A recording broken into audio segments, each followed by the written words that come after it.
You won't believe how one peaceful act of forgiveness turned a nation's heart. In a world so quick to judge, what happens when someone powerful chooses mercy instead? Tier 1 viewers, this is a real-life tale of second chances, unexpected grace, and the type of strength that brings people together instead of tear them apart. Press play to dive in. At times, the things we say in our rage resound further than we could have dreamed. One typical afternoon, a single utterance on live television broke the silence, initiating a series of moments that would challenge the resilience of one man's heart, the bravery of a hurting nation, and the beauty we tend to forget we possess. What do we do when someone we judge too quickly presents to us their best self? Not with anger, but with mercy. When did you last see strength as mercy, not force? Tonight, I want to encourage you to lean in close, because tonight, I'm going to tell you a story of second chances, of changed voices, and of a nation remembering what it's like to heal. It began like any other afternoon on Fox News, until it didn't. In a fiery live segment, liberal political strategist Jessica Tarlov unexpectedly leaned forward across the panel, her tone harsh and blunt. Donald Trump is a psycho, a failed man, a sick president who's unfit for office, she stated. The room was quiet. The host attempted to diffuse the situation, but Jessica continued. He's corrupt to the core, she stated. America needs healing, not a madman yelling from a podium. Folks back home were shocked. In an instant, social media erupted. Jessica Tarlov is a psycho. Trump began trending everywhere. Behind the scenes, Fox News producers scrambled. They weren't expecting this. Inside the White House, President Trump sat silently watching. His staff looked at him, not knowing what to expect. Then, quietly and in steady focus, he uttered, "Book me a live slot tonight. No teleprompters." His voice was not angry. It was firm, determined. No one was aware of what was about to take place, least of all Jessica. The clip of her tirade already had 7.5 million views within an hour. Fox attempted to keep the consequences in check, but it was too late. A few people cheered Jessica on. Others muttered that she'd ended her career. Trump remained in hiding. Reporters congregated at the White House doors, peppering them with questions. Would Trump speak out? Had Jessica crossed a line? Nobody knew. Trump sat inside the Oval Office with a cup of coffee, replaying the clip. He didn't scream or laugh. Instead, he pulled out a notebook and started writing, selecting each word carefully. When Melania entered and asked if he was all right, he looked up, serene as ever. "Never better," he replied. Then he rose. "Tonight I speak, and not for me alone. I'm speaking for all forgotten Americans." The room went silent. This was not simply a matter of being insulted. This was something more. By nightfall, the nation was preparing itself. Fox News broke into programming with a special report. President Trump would appear live at 8 p.m. No script, no notes. Jessica's phone rang incessantly. She dismissed most of the calls, but one came from a senior Fox executive. "Jessica," said the voice sternly, "you woke a sleeping lion." Jessica attempted to sound assured. "I spoke the truth." But her tone had lost some of its earlier passion. The executive's response? "Then prepare yourself. He's going to make your truth quieter than his." More than 60 million Americans were watching and listening by 7:45 p.m. Jessica waited by herself in the green room, clutching water and shaking with nervousness. Then it was time. Trump approached the podium, him, the 47th president, and a microphone. His eyes were sharp and focused. He spoke in a low tone to start, "America, I was called a psycho today." He paused, dropping it. "But let me tell you what's really sick." And then he started. Everything shifted for the next 30 minutes. His tone was even, steady. "No one likes being called names," he said. "But I've been called worse." He paused again. "What really breaks my heart is seeing how far some will go just to tear this country apart." He didn't say Jessica's name again. Instead, he shined a light on what he saw as the real issues. "I've met grieving mothers who've lost sons to fentanyl. I've hugged veterans." Trump's voice, calm but charged with emotion, rang across the hall. "I've talked to veterans who'd been abandoned for decades. And today, while I was doing it, someone on television called me a psycho." A pin could have been heard dropping. In the wings, Jessica let her eyes fall, the gravity of it all settling in. Trump continued on, not with rage but something more profound, almost as if heartbreak. "Call me what you will," he said, his voice shaking a little. "But don't you call the men and women I fight for nothing." And all across America, people felt it. Veterans back home wiped away tears. Single mothers nodded solemnly as they watched. Truckers stopped on the highway, needing to hear every word. It was no longer politics. It was personal. And somehow, Trump's suffering became their own. Even while Trump delivered the speech with elegance and resilience, all the while a tempest was building in the background. Social media erupted. Folks began unearthing Jessica's history.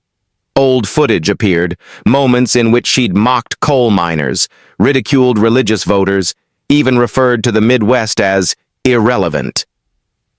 By the time the speech was over, Jessica Exposed was trending everywhere. Jessica sat white and trembling as the producer leaned over in her ear. "It's bad. Really bad." She managed to get out barely. "I didn't mean it like that." But the harm was already done. At the same time, Trump's entourage distributed photos taken earlier in the day, photos of him at Ohio's Children's Cancer Hospital. One of them went viral. Trump on his knees beside a bald little girl, tightening her shoe. Jessica had called him a sick, failed man. But now Americans were viewing somebody very different. A humble man, a human man. Jessica wasn't perceived as fearless anymore. She resembled someone who'd allowed anger blur their judgment, and she felt it too. Behind the scenes, her phone overflowed with missed calls and messages from angry viewers, even her own team. She caught her image in the studio mirror, mascara streaming down her face. I didn't mean to take it that far," she whispered. A soft-spoken young intern silently offered her a tissue. "He didn't deserve that," the intern whispered. "My mom cried listening to him tonight." And that's what shattered Jessica. Not the tidal wave of outrage from the internet, but one small sentence. "My mom cried." In her effort to be tough-sounding, she'd lost sight of what was most important: empathy. Trump's reaction hadn't been mean-spirited. It had been honest, powerful, and deliberate, and that made what she'd said sound petty, unjust. As she gazed out into the black studio, it struck her. Perhaps she'd just torched her career. And the man she'd attempted to shame? He'd just emerged from the tempest stronger than before. By midnight, America wasn't sleeping. They were watching. Trump's speech was everywhere. TikTok, YouTube, Facebook, Twitter, all full of one word: respect. Even people who didn't vote for him were viewing him in a different light. One clip went viral. A tearful former liberal voter from Michigan. "I did not vote for him," she said. "But that speech, that man is not a psycho. He is a father, a fighter. And I was wrong." The video went viral overnight. Jessica's name was also trending, but not as she'd wished. She was called heartless, cold. Some asked whether she would apologize, but the worst of it came from a former co-worker who wrote, "This wasn't journalism. This was hate in the guise of commentary."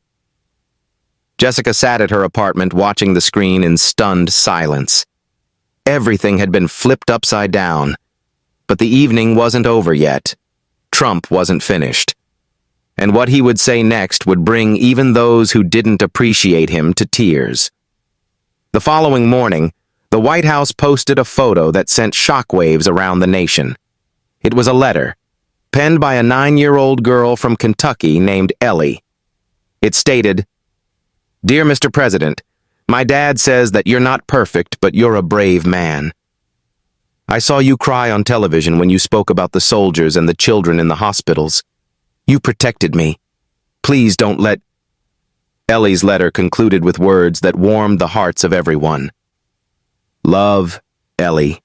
Don't let the nasty people discourage you." Trump replied to her himself on the same evening. "Ellie, strong girls like you are the reason I continue to fight. Thanks for making me smile. Love, President Trump." Fox News broadcast their exchange, and even critics got teary-eyed. Jessica sat in the green room, waiting for her time slot. When the letter flashed on screen, she bit her lip and tears filled her eyes. She muttered to herself, "What have I done?" It wasn't about belittling a politician anymore. She had offended someone's hero, someone's hope. And now, even children were defending him. Her segment was intended to be a clarification, not an apology. Yet Jessica's heart couldn't bear the burden. As the cameras began to roll, she took a deep breath, poised to deliver her prepared statement. But before she could, her voice broke. And then, the truth spilled out. "I was wrong," she said. "I crossed a line. I spoke in anger. And I forgot something important." The panel remained quiet as she went on, hands shaking.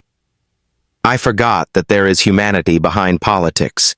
And behind Trump are millions who love him for reasons I never tried to understand." She stopped, rubbing her eyes. "I read Ellie's letter. I wept because she is correct. He made her feel secure, and I made him sound like a beast." No boos, no cheers, only stunned quiet from the viewers at home. For once, Jessica wasn't ranting. She was breaking down. But the most shocking came only 30 minutes later. President Trump phoned into Fox News, live. The producers scrambled. The anchor turned white as the line was confirmed. It actually was Trump. His voice, firm but surprisingly placid, came through. "Jessica," he started, "I heard your words just now. I accept your apology. Not because I need it, but because America needs to see what real forgiveness looks like." Jessica covered her mouth, stunned. Trump was not gloating. He was not attacking. He was leading. "I made mistakes too," he said, "but I never lost faith in this country. And I won't start now." The anchor mouthed under his breath, "My God." Millions tuned in, tearful-eyed. Because for an instant Trump did not sound like a politician. He sounded like a father, a guardian, like a man who, rather than kicking a guy when he was down, held out his hand to give the guy a leg up. And America felt it. But Trump didn't go back to the White House immediately. Secretly, off the record, he went to a little veterans hospital on the outskirts of Virginia. No press followed, only him and the injured. Among them was Greg, an amputee who had fought in Afghanistan and had lost almost all hope. When Trump entered, Greg's face brightened. "Sir?" Greg quivered. "You remembered me?" Trump went down on his knees, spoke in a whisper to Greg alone. Greg's mother, who was standing over there, sobbed uncontrollably. A nurse took a quiet photograph, Trump and Greg clasping hands, their foreheads together like brothers. And by morning, that picture had been leaked. And that picture, more than any speech or headline, said something to millions of people. It said, "This is not a psycho. This is a president who still sees people." Jessica saw it on her phone. For the first time in her career, she felt small.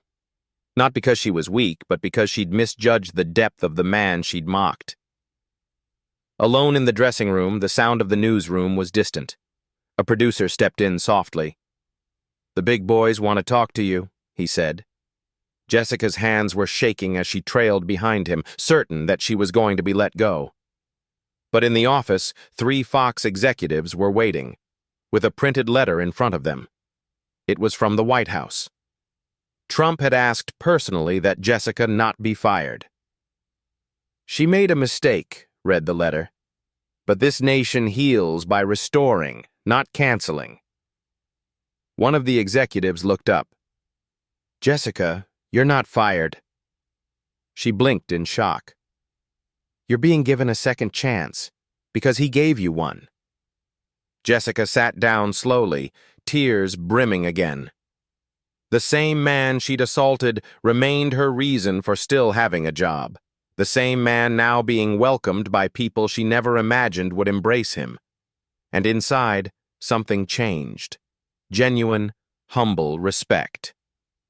The next morning, a video surfaced that no one expected. It wasn't from Trump's team. It was from a firefighter in Pennsylvania, Jessica's own father. Holding a worn photo of Jessica as a child, he spoke softly. "I've stayed quiet for years, but this moment needs truth."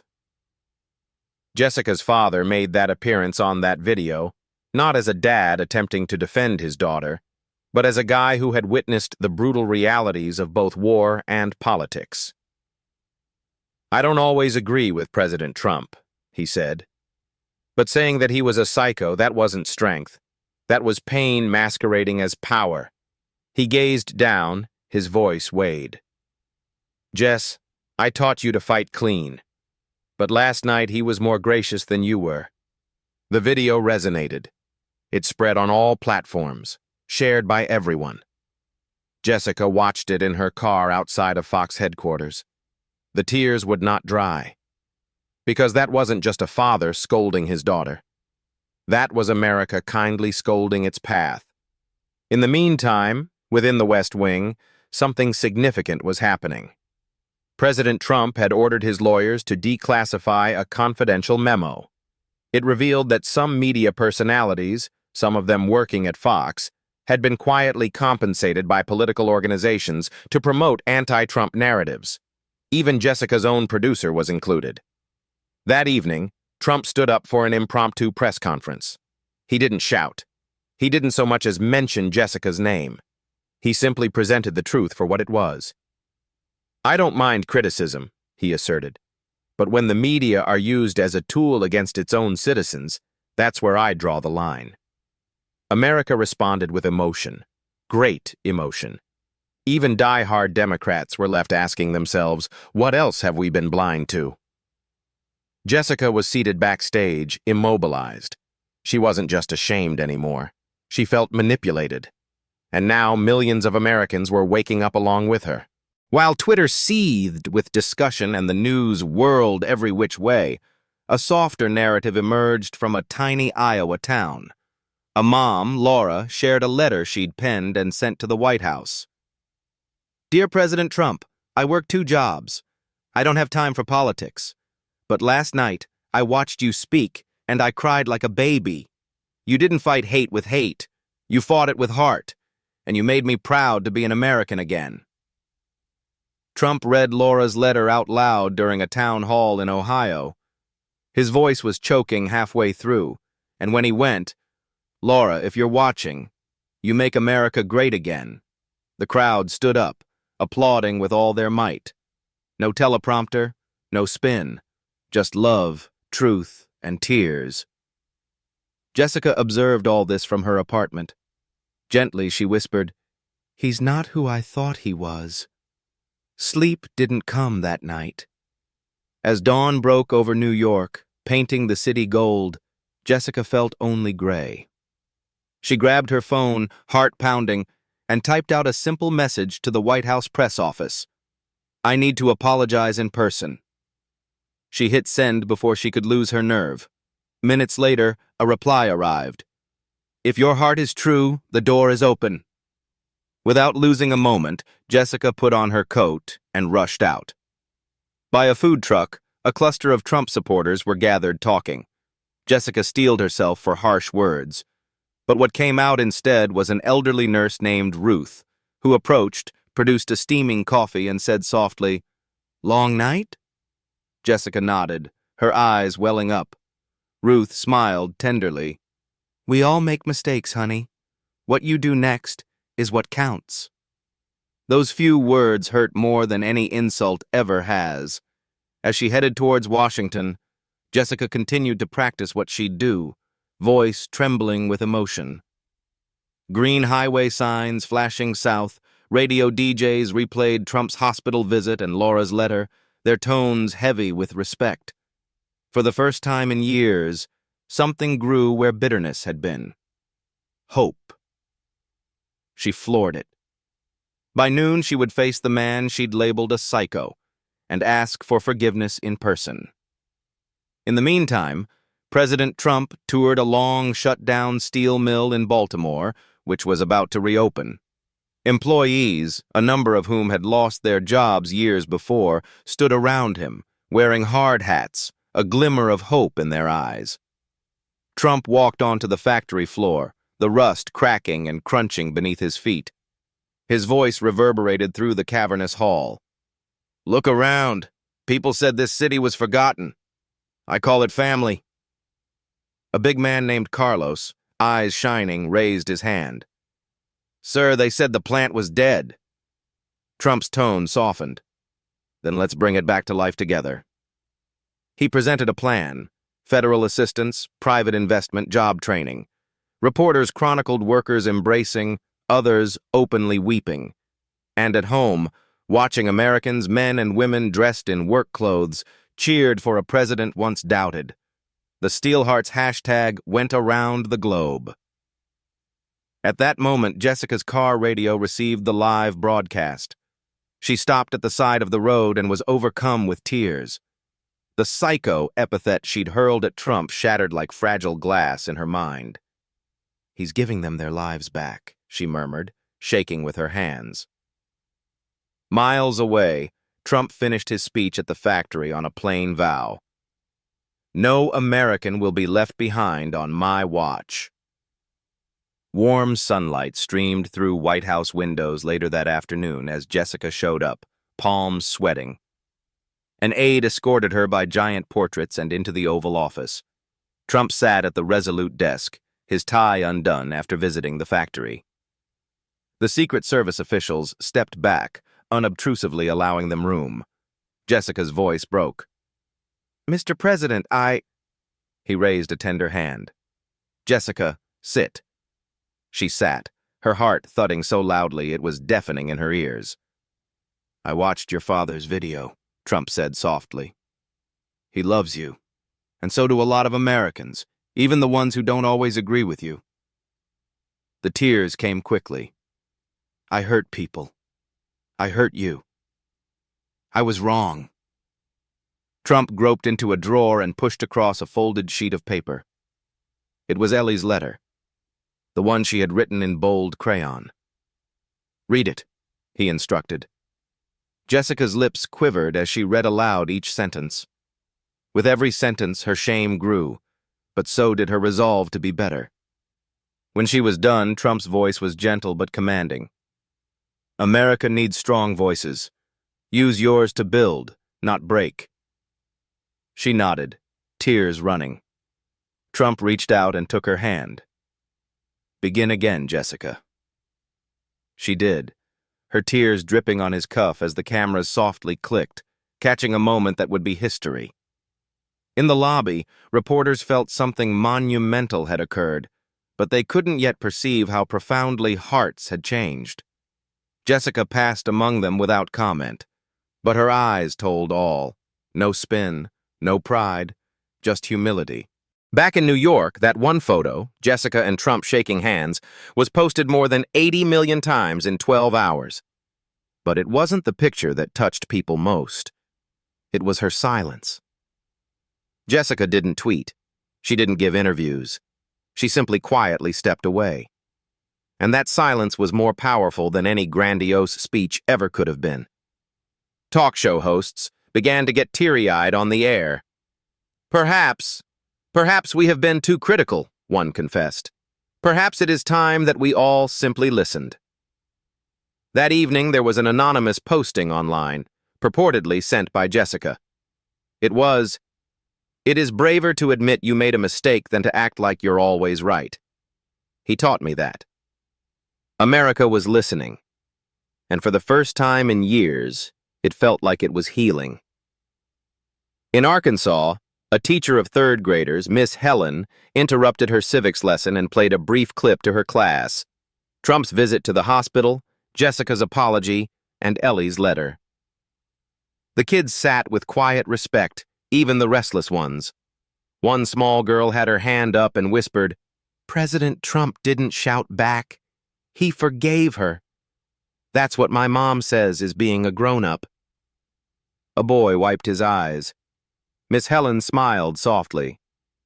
That's what a real leader does. Not just win, but teach. That night, parents reported what their children had said during dinner. "Mom, I think I judged Trump wrong. He served the sick kid. He forgave that woman." These weren't voters. They were kids. And somehow, they understood the truth better than many adults ever had. Something massive had changed, not merely in the press, but in the heart of the country. Meanwhile, back in New York, Fox News quietly set up for Jessica's return. No hype, no sensational headlines. Just one seat, hers, set at the far end of the panel. As she entered, the studio froze. The hosts glanced up, their eyes wide. Jessica sat, caught her breath, and addressed, "I don't deserve to be here. But I'm here because the man I insulted thought I could be better." Silence. "I called the president a psycho, but I saw him forgive me. I saw him love wounded soldiers, comfort children, and lift broken towns. I don't agree with all his policies, but I'll never again question his heart." Tears streamed down Jessica's face on live television. And gradually, nod by nod, one by one, her fellow panelists, liberals and conservatives alike, nodded along. Not because they didn't agree with everything she said, but because of respect. America didn't need flawless people. It needed human people. And in that instant, everyone could see it. Donald Trump wasn't the monster that the media had made him out to be. He was something else entirely. In a small, peaceful home just outside Tulsa, Oklahoma, 82-year-old Vietnam veteran Bill Darnell sat viewing Jessica's emotional comeback to Fox News. Bill hadn't said much in years, not since his wife's death and his son's last call. But something about this story, about forgiveness out of the blue, awakened something deep within him. Bill grasped for an old, forgotten notebook he hadn't laid hands on in more than a decade, and for the first time in 12 years he wrote, "Dear President Trump, I've witnessed a great deal of pain over my lifetime, but what I witnessed on TV yesterday, that was healing. I don't cry easy. I did this time. Thank you for teaching the world that strength is not something that is loud. At times it is patient and quiet and full of grace. You gave the young woman a second chance. Now I want to give my son one as well." Bill sent the letter. No return on it. It wasn't a matter of hearing him. It was hope. That day, his estranged son appeared at his doorstep, clutching a printed image of Trump's shake with Jessica. They didn't speak. They hugged, for the first time in years. In Atlanta, a small Baptist church congregated for their typical Wednesday night service. It was typically quiet, several families, some hymns, a brief message. But this evening, the pastor held up a printed copy of the article. "Trump forgives Jessica Tarlov live on national TV." He paused, scanning the congregation.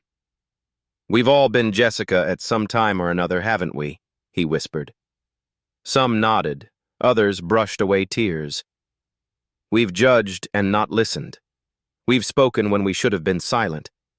But how many times do we see someone strong forgive without rubbing it in?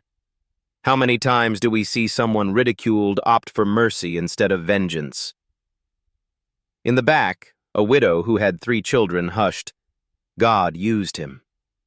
And suddenly, folks filled the altar, not to discuss politics, but to seek healing.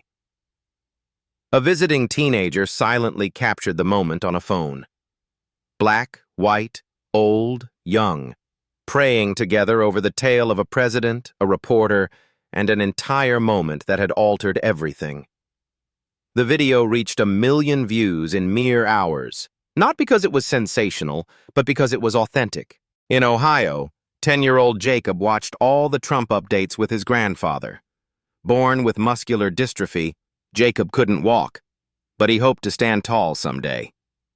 Jacob enjoyed politics, not for the bickering, but for the hope that someone somewhere would be fighting for kids like him. Jacob disliked the media, but Jessica's change moved him. Writing with voice dictation on a low-cost tablet, he authored, "Dear Miss Jessica, I had heard what you said and saw you apologize. That is just huge. President Trump pardoned you. I believe that makes you both very strong. I would hope to meet you and him someday. Perhaps we can all just talk and perhaps laugh." A supporter tagged Jessica in Jacob's post. She read it and cried all over again. Then she sent it straight to the White House. Trump saw it. 10 minutes later, he said, "Get me this boy's address. I'm visiting tomorrow." Staff thought he was joking. He wasn't. By dawn, he was packing his jacket. Marine One roared over Jacob's little town that morning, windows shaking as neighbors stormed out in shock. A minute later, the motorcade turned onto Jacob's peaceful street. His mother, Claire, held his wheelchair, racing heart. Trump emerged. No entourage, only 2 Secret Service agents and a box wrapped up. He knelt down, eye to eye with Jacob. "Heard you wanted to chat, champ." They talked about school, baseball cards, and courage. When Jacob confessed he was afraid of his surgery, Trump's eyes softened. He gave him the box, a game-worn Yankees cap signed by Jacob's favorite player, along with a small bronze wishbone on a chain. "My mom gave me this when I was your age," Trump said. "She told me real strength is invisible, but it's everywhere." Jacob's lip trembled. "Will you keep me in your prayers?" Trump put the chain on his neck. "Every night, each and every one of them." Jacob's mother sobbed openly. A neighbor's cell phone captured the moment. By noon, the clip had 30 million views. The caption said, "Not politics, just love." And America felt its heartbeat steady.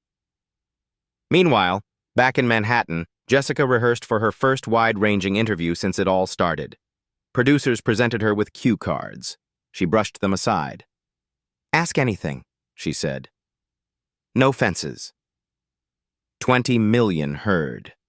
The host played the clip of Trump wishing Jacob the wishbone early in the interview. Jessica sat there, her eyes glassy. What goes through your mind?" the host asked softly. Jessica's voice went soft. "My mom gathered wishbones," she said. "She always said they made her remember that God could straighten anything that was broken back out again." She breathed deeply. "I called this guy a psycho, but this afternoon he gave a broken kid a glimmer of hope. That's not crazy. That's grace." Phones around the nation flashed with messages. "Did you hear Jessica?" Jessica swiveled directly to the camera. "Mr. President, if you're watching, thanks for showing me what actual power looks like." The studio was silent. Even the lighting engineer wiped away his eyes.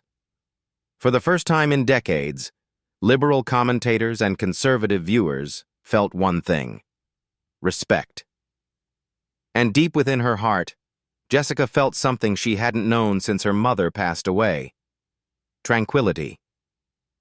When night came, city and town dwellers started to congregate. No slogans, no signs, only candles and handwritten placards. Heal our nation. Forgive, like 47. Simply hope. In Washington, D.C., thousands of people silently congregated around the Lincoln Memorial, families with candles, the light dancing in the gentle June wind. A hymn arose, Amazing Grace, soft at first, then louder as more voices added. Reporters breathed quietly. We haven't seen unity like this in decades. And then, suddenly, Trump stood at the top of the steps with Melania. No podium, no speech. He just folded his hands and stood, his eyes shining at the sea of lights. He whispered, but somehow it seemed that everybody heard.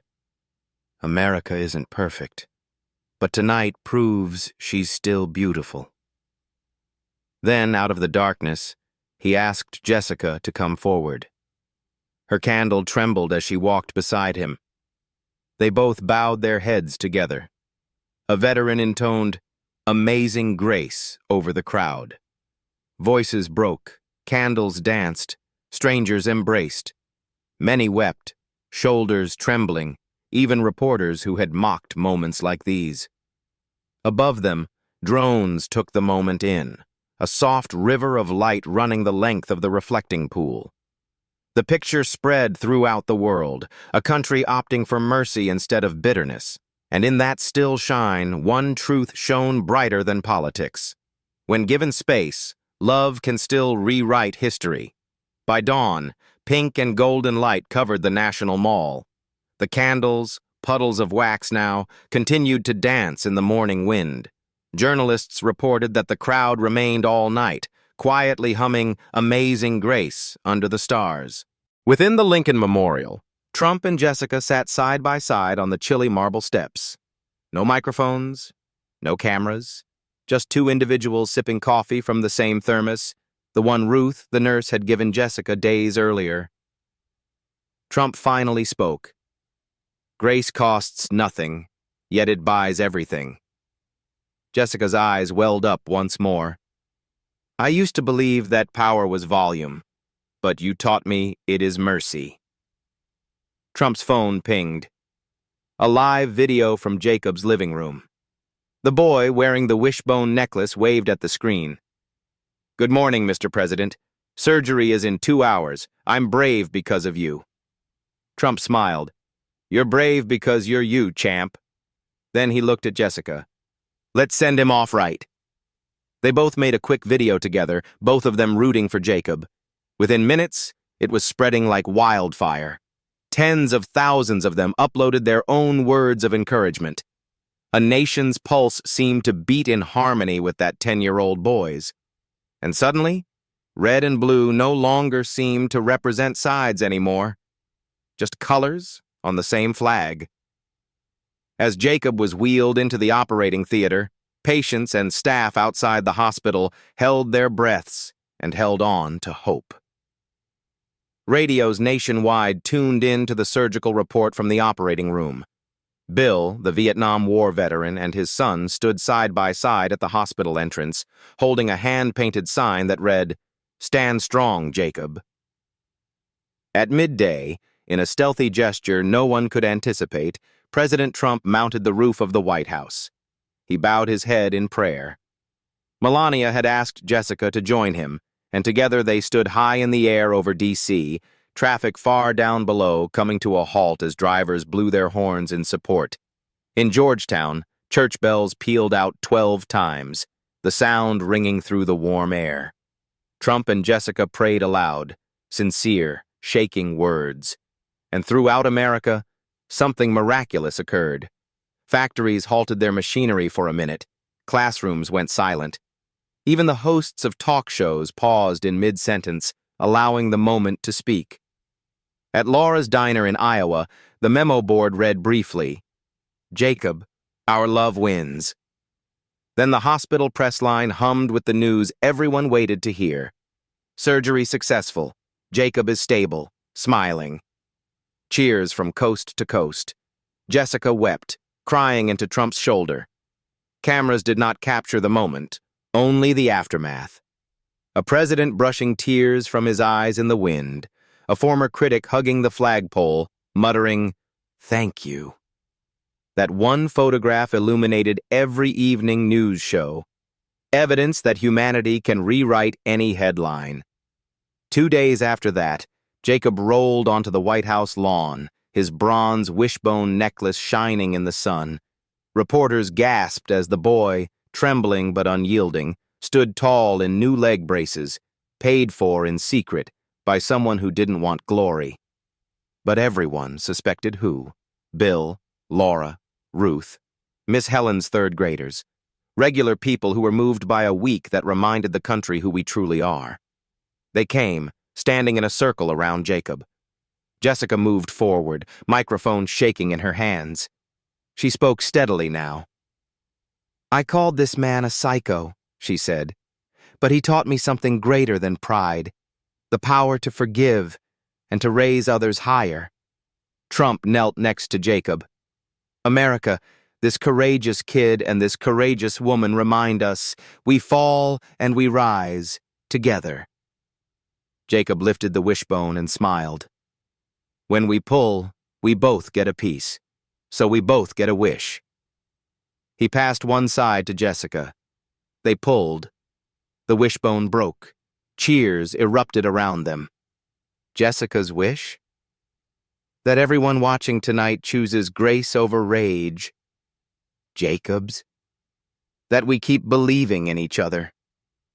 So if Jacob's bravery ignited a tear, if Jessica's transformation kindled a candle in your heart, if President Trump's pardon of you reminded you what true strength is, smash that like button to assist in keeping the flame lit. Subscribe so that you never miss a story that heals and not hurts. And comment below. Just type grace if you think second chances can redeem the world. Tell us who you're forgiving or who picked you up, so thousands can pray and rejoice with you. Let's fill this video with hope, tears, and unity. Because tonight, you're not just watching. You're the next chapter in America's stunning comeback story.